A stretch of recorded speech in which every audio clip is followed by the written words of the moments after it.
Me chamo Antônio. Tenho 68 anos e moro no interior de Minas Gerais, numa região de mata fechada e serras.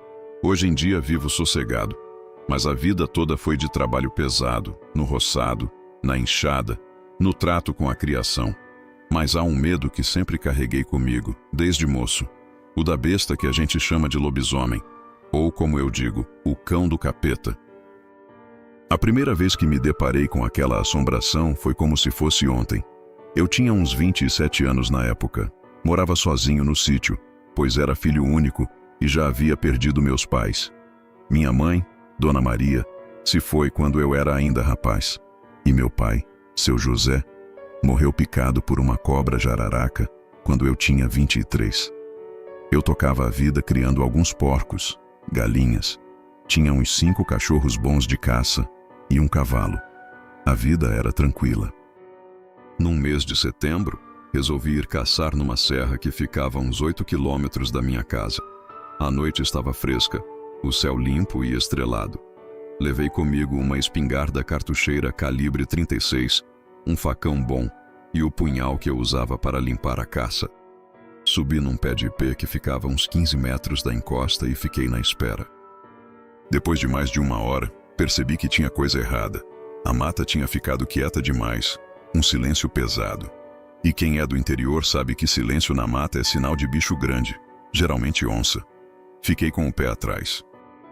Comecei a escutar galhos se quebrando naquele quieto, e depois um ronco forte, misturado com um guincho de porco, uma respiração cansada, como se tivesse algo engasgado. Veio também um cheiro podre, de carne estragada, muito forte.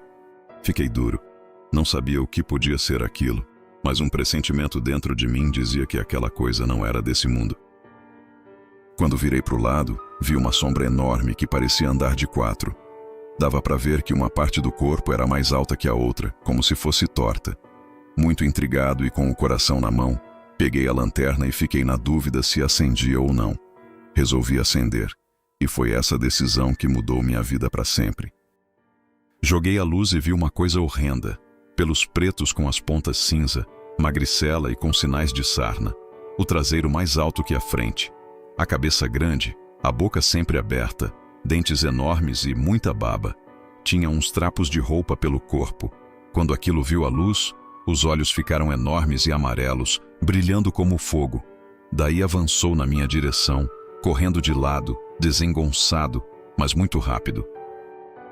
Em segundos estava debaixo da árvore. Se levantou e ficou em pé, tentando se equilibrar nos braços, encostando no chão com garras enormes. Parecia que ia pular. Agarrei a espingarda e atirei. Acertei a cara dele. Ele soltou um berro misturado com um som esquisito e caiu para trás com um tombo tão feio que pensei que tivesse matado. Mas em poucos segundos, se levantou e fugiu, quebrando rumo aos morros, gritando e se afastando. Fiquei lá em cima da árvore, sem acreditar no que meus olhos tinham visto. Fiquei até o dia clarear e então vim para casa, ainda assustado. A cada barulho na mata eu já agarrava a espingarda. Quando cheguei em casa, vi uma cena de terror. Todos os meus porcos mortos. O poleiro das galinhas destruído, só 2 sobreviveram. 2 cachorros mortos sem as cabeças e os outros muito feridos. O cavalo com uma mordida enorme no traseiro, deitado embaixo do pé de manga, exausto, mas fora de perigo de morrer. Fiquei muito triste e com raiva daquela destruição, e tive certeza que tinha sido o demônio que eu vi na noite anterior, se vingando do tiro que eu dei. Fiquei pensativo. Como é que ele sabia onde eu morava? Essa pergunta não saía da minha cabeça enquanto arrumava a bagunça. No outro dia, fui atrás de respostas na casa do Sr. Geraldo, um velhinho que morava sozinho, só na companhia da cadela Zefa. Chegando lá, contei tudo. Ele me ouviu com atenção e disse sem hesitar: "Meu filho, o que o senhor viu é um lobisomem. O senhor não matou ele não, porque essas coisas só podem ser mortas por coisas vindas da natureza, coisas puras ou benzidas." Perguntei o que seriam essas coisas. Seu Geraldo respondeu: "Coisas da natureza. Posso te dar, meu filho." Levantou e pegou quase 1 quilo de cera de abelha, usada para fazer balotes, munição grande, e me explicou: "Coisas puras são metais preciosos. A mais conhecida é a prata. Coisas benzidas são mais fáceis de achar. A mais comum é água benta.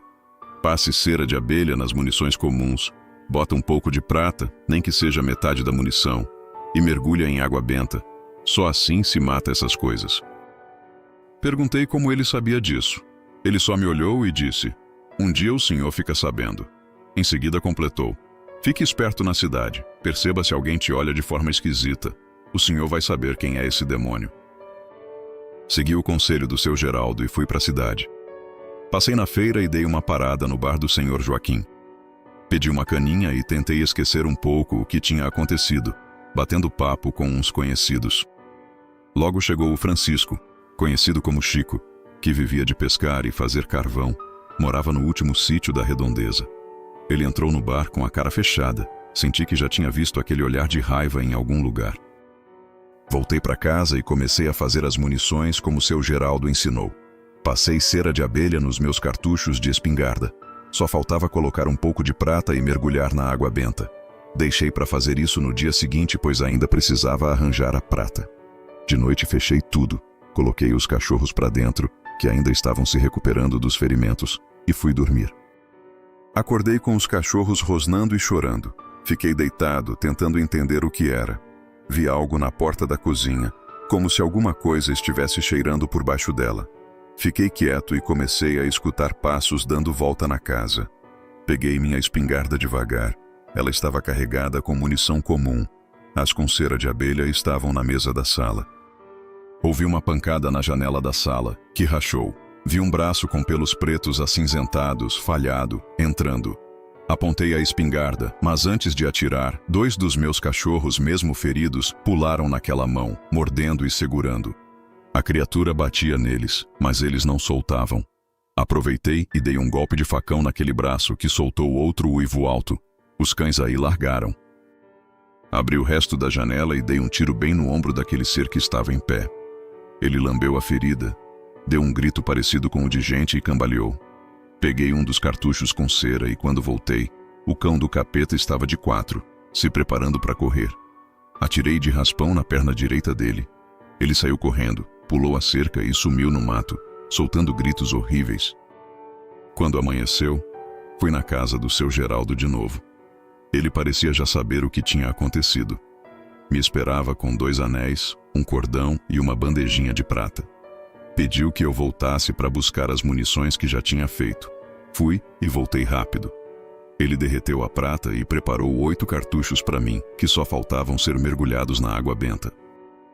Antes de eu ir, ele me contou como sabia tanto sobre aquilo. Disse que essas coisas são amaldiçoadas, não por vontade própria, mas por alguém que fez o mal contra elas.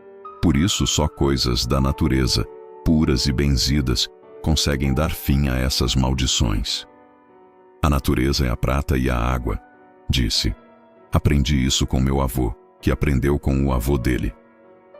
E completou: "Meu filho, o senhor está marcado.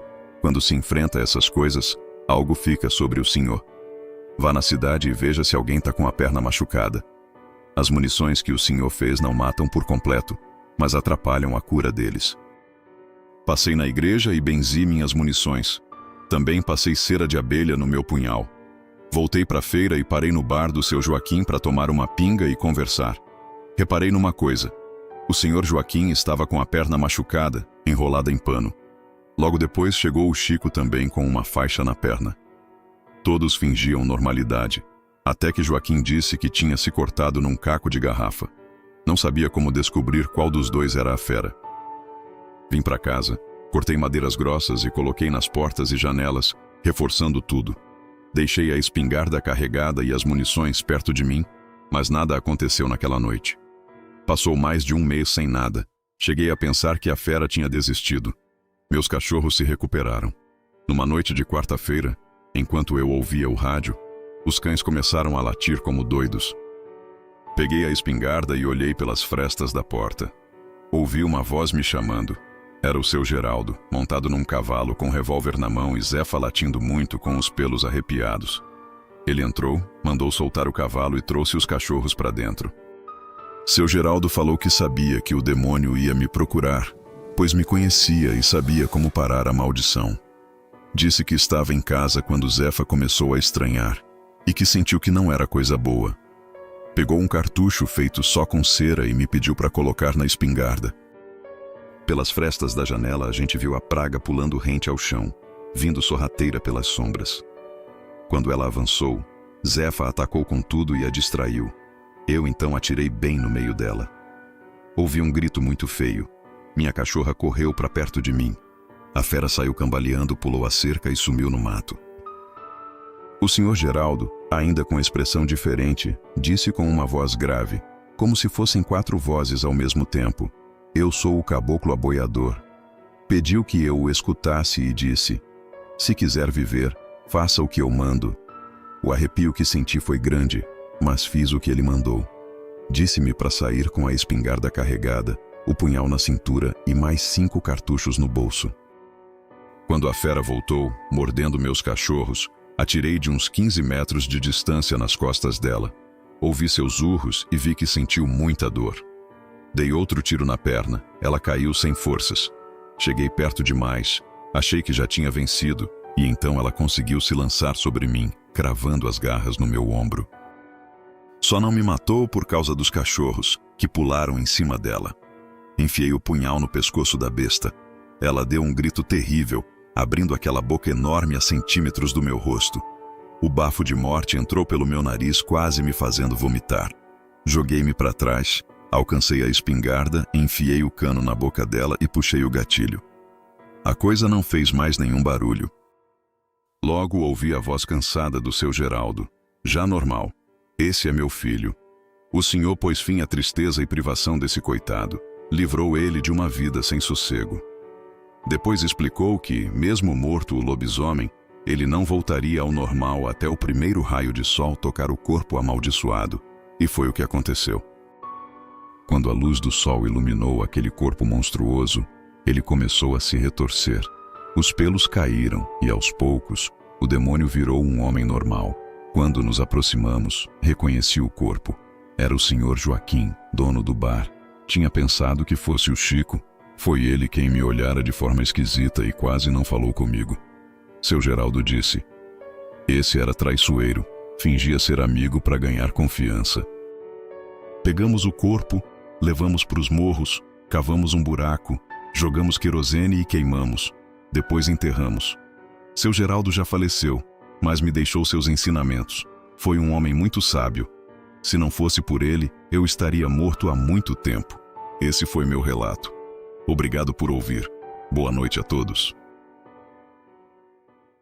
Bom, se você gostou dessa história e quer mais conteúdos arrepiantes como este, então deixe seu like e inscreva-se no canal e ative o sininho para receber as notificações sempre que postarmos uma nova história.